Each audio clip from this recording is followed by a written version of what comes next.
All right, guys, let's rewind for a minute. When we first surveyed the boat, we knew the deck needed attention, but I thought maybe, just maybe, we could save it. So we spent a full day scrubbing and washing, determined to bring that old teak back to life.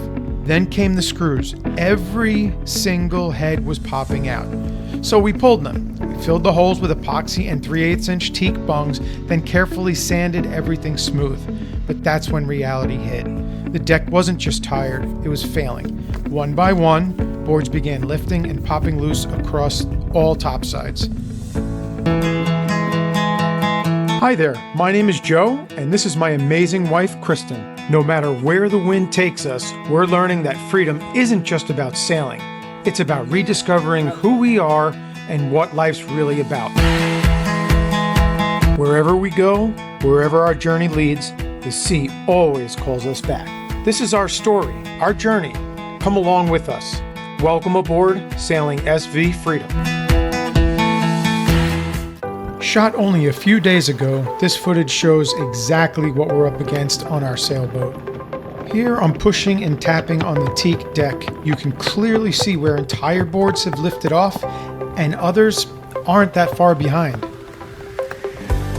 What started as a cleanup and rescue mission quickly turned into something much bigger.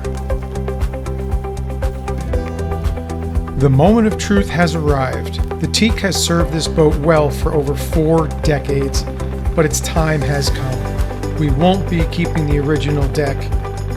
And now the real decision begins. What's the best path forward?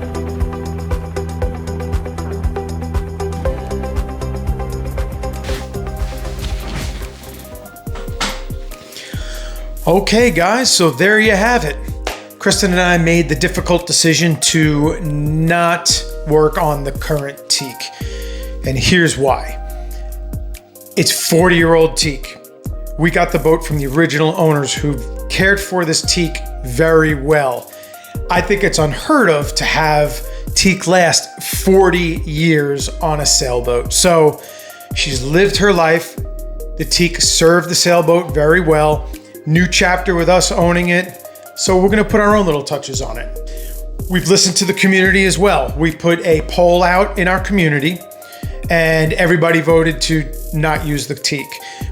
Comments, 30 something comments on our video, and everybody agrees to go with a faux teak, synthetic teak product, or non-skid for the fiberglass. So that's where we're at. Our thoughts on fiberglass, non-skid versus faux teak, synthetic teak. I think everybody can agree that teak or a good synthetic teak is beautiful. It looks super nice. What are the benefits beyond that? I can't think of any. It just looks sexy. Now to go with a non-skid on the sailboat, I mean, it's gonna be so much cheaper. And if done right, it's gonna look really good. One of our supporters, one of our subscribers reached out to me the other day. Marty from Massachusetts, shout out, thank you. Gave him a call and we spoke for about an hour and a half. And Marty's a gentleman approaching his 80s. He's been boat building since a wee lad. And he knows his stuff. He agrees that taking all the teak off and getting rid of the teak is the start. The next thing we have to do is then assess the deck because the original teak was all screwed down. So we need to assess the deck to see if any water got in to create damage.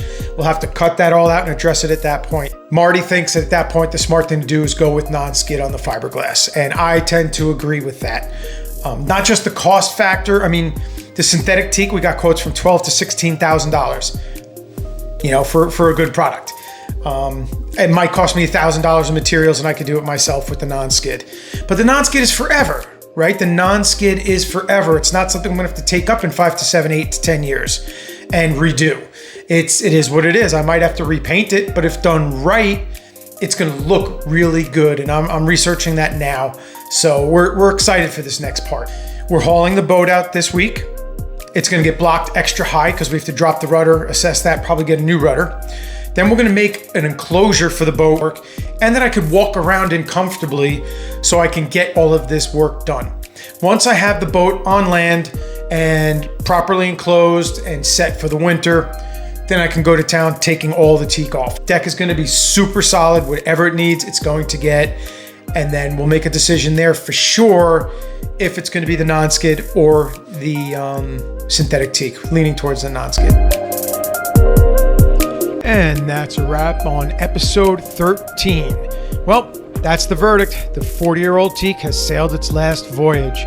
If you made it this far to the end, you're a super galactic ranger.